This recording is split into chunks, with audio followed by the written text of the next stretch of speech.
Hello, in this video I'm gonna show you how to install Rar and Zip file unpacking app for your Samsung Galaxy Tab A8 2021.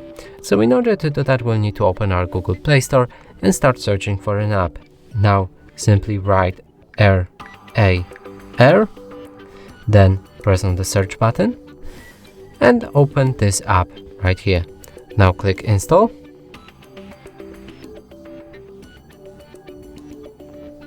And when it's done, we can open the app, and it might ask us to grant its permissions, so I'm just gonna allow it to access to all files, like that.